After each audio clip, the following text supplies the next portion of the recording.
Hello my dear friends, you're on the Military Summary channel, and this short video we're going to discuss the most important events that took place during the previous night of the local time.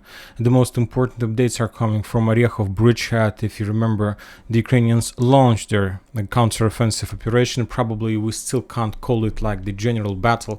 Probably that was RECO in force, mainly on the western flank of Orechov bridgehead.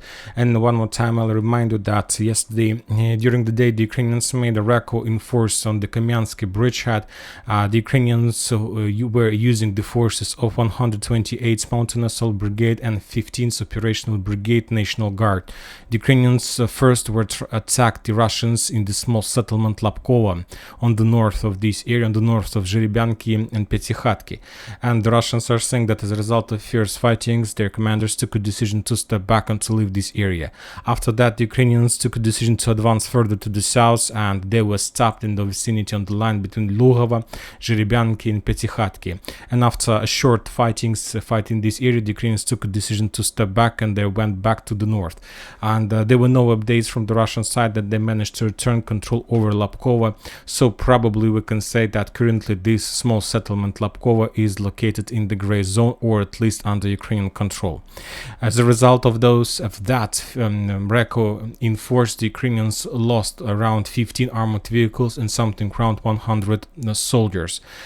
During the previous day, the Ukrainians made massive assaults, massive storm operations on the south of Orechov. Mainly the Ukrainians were attacking the Russians' positions on the south of this yellow line that you will see right now on the map. So the Ukrainians were attacking in direction of small settlement Kopony. The Ukrainians were attacking in direction of small settlement Rabotyne, and the Ukrainians were trying to attack and advance their operation in direction of Novofyodorovka, Novopokrovka, those three directions. We received a lot of updates from this area. The Ukrainians were using the forces of 65th Mechanized Brigade to do for all those attacks, and the Russians are saying that there were at least a few waves of attack. The first one yesterday in the evening of the local time, and the second attempt the Ukrainians made at 4 a.m. of the local time. And currently, while making this video, I'm continuing receiving updates that after those two waves where the Ukrainians were defeated, currently at 9 a.m. of the local time, the Ukrainians launched another third wave of attack exactly in this direction. For example, during the second wave on the south of Malotokmachka, when the Ukrainians were trying to attack in direction of Novofyodorovka and the fields between Rabotyne and Novopokrovka, the Ukrainians lost at least 10 tanks and 2 infantry companies in this area. And when talking about the direction of Rabotyne, the Russians are saying that Ukrainians were attacking using the groups of 40-60 soldiers, and they were trying to move along the roads and regular roads in this area. When talking about the western part of this area, the Ukrainians mainly were trying to capture and were trying to develop their bridgehead in the vicinity of the hills in this area. There is a hills, and as a result of those attacks, the Ukrainians managed to capture and establish control over this hill. Probably that hill was in the gray zone. Currently, this is the hill of 178.2 meters point hill. So this is the heaviest point in this area, and currently the Ukrainians managed to develop their bridgehead, and currently they are continue advancing to the south. I'm not sure, and it's very difficult to make any to talk anything about this operation, because when talking about the Ukrainians, they are not providing us any information. For some reason, they took a decision to continue a silence period, to keep silence about this operation.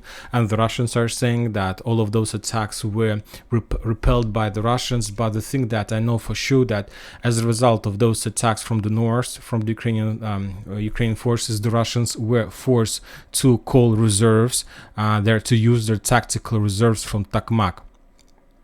So, and this is like the fact that the Russians, they couldn't, that the forces of the first line of defense wasn't enough to stop the Ukrainian offensive operation. The Russians were forced to use their reserves. Furthermore, as soon as the Ukrainians discovered and saw that the Russians started using their reserves, the Ukrainians launched massive HIMARS attack in direction of Tokmak.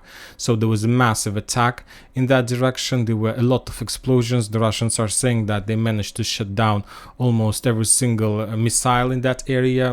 For now it's very difficult to judge and make any conclusions about that, but as I understand, later the Russians understood that the reserves that they were forced to use to stop the Ukrainians weren't enough, and for these purposes they sent a squad of helicopters and like air forces, and I believe that during the day we are going to receive a lot of video and photo confirmation how the Russian helicopters Ka-52 were destroying the Ukrainian mechanized forces, and this is the situation and the information we have for today. Anyway, the Russians are saying that all those attacks were repelled. Probably the Ukrainians managed to capture a few positions, and this piece of information is also confirmed by the Russian side that Ukrainians did have possibility to capture some positions in the gray zone and probably some trenches of the Russian forces. Furthermore, very interesting update is coming from this entire total frontline area, is that there was like confirmed information that a few reports that some Ukrainian forces refused to attack because of heavy losses. So we see that the Russians are saying that all these fields are full of bodies of Ukrainian dead soldiers. The Ukrainians are not counting losses, and probably that was the reason of that decision from the Ukrainian side. A very interesting update is coming from Kherson area. That's it about like Orekhov, but the battle hasn't finished yet. The Ukrainians launched their third wave, and probably during the day we're going to receive more updates about the clashes. Furthermore, as you can see, based on information we have, the Ukrainians just used 128th, 15th Operational Brigade, 65th Mechanized Brigade. They have redeployed in this area 33rd, 118th, and furthermore there is 116th and there is 117th Brigade that are still on their positions, and probably today these forces will launch their attack into this in the south direction. When talking about Kherson, the Russians published a video how they destroyed the IRST system, and that is the real confirmation. This is not a tractor, this is not any agricultural vehicle, this is the real IRST air defense radar and system, and as a result of Lancet attack, the Ukrainians lost this very expensive system. The price of that system is more than $200 million, and the system was destroyed with a drone that cost something around a few $1,000s. So as you can see, this is a very heavy loss from the Ukrainian side, but we see that Ukrainians moved their air systems very close to the combat line, probably to support and probably to reduce the level of losses among their aircrafts in the vicinity of Energodar. Also, we have the satellite pictures of Dnipro River, and as you can see, mainly the Russian side of Dnipro River was damaged as a result of that pollution of the flooding. But as you can see, the result is not so heavy, it's not so like big as we expected. There's just a few kilometers from the river were flooded by the water, and the main Russian defense positions haven't suffered as a result of that situation. Very interesting updates are coming from Bakhmut. The Ukrainians continue storming operation in this area using the forces of 56th Motorized Brigade, of 57th Motorized Brigade, and the Russians confirms that as a result of fierce fightings in the vicinity of Berkhovskaya water reservoir, the Ukrainians managed to establish control over this forest line, and they managed to push the Russians back from this area. So currently this forest line is under complete Ukrainian control. So, and this is very powerful, very important defense positions, and currently the Ukrainians can use this area and these positions to continue advancing to the east in direction of along this of course these railroad ways, and of course the main direction is to attack in direction of Yahidne, this settlement that located on the east of this lake and this forest line. So this is the situation about this territory. Furthermore, we have received finally we have received a real improvements that Ukrainians had a lot of very rich, very developed system of tunnels underground in Bakhmut, and these are real videos, and as you can see, and the Russians are saying that that was the real reason why the Ukrainians were able to hold Bakhmut for so long time. They have a very developed network of underground connections, underground tunnels under Bakhmut in the vicinity between Chasov Yar and Bakhmut, and they were using those tunnels to supply and support Ukrainian forces in the citadel, in the western part of Bakhmut, and in the central Bakhmut as well. As you can see, these are very big tunnels, very big facilities in that area, and so on. Probably today the Ukrainians will continue advancing in the area of Bakhmut on the flanks, and they will increase the pressure on the southern one, and with, of course, using the forces of 24th Mechanized Brigade.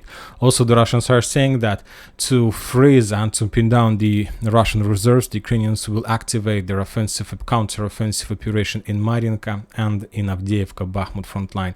Very interesting updates on the picture of this clashes on Orekhov area, where the Ukrainians are currently losing their potential and their forces. We received very interesting updates from the NATO countries, and today, according to the former alliance NATO alliance chief, NATO members might send troops to Ukraine. As you remember, on the 20th of June, there are going to be a NATO meeting in the Baltic states, and there are people are saying that some NATO representatives are saying that Ukrainians need to give access to NATO and to become a NATO member, but of course a lot of members of that alliance against this situation, and probably after the 20th of June, and if the Ukrainians are defeated on the Orekhov front line during the Grantis counter-offensive operation, probably some NATO countries will form a small corps, not small, but a few military corps, and they will send this probably military NATO corps on the territory of Ukraine. This is a very, very likely the situation is going to happen if the Ukrainians will be defeated in Orekhov and Zaporozhye front lines. And that's it for today. Military Summary channel reminds to condemn any violence in the world. Thank you for watching. Subscribe to my channel, put your likes to my Patreon, and have a good day. Bye bye.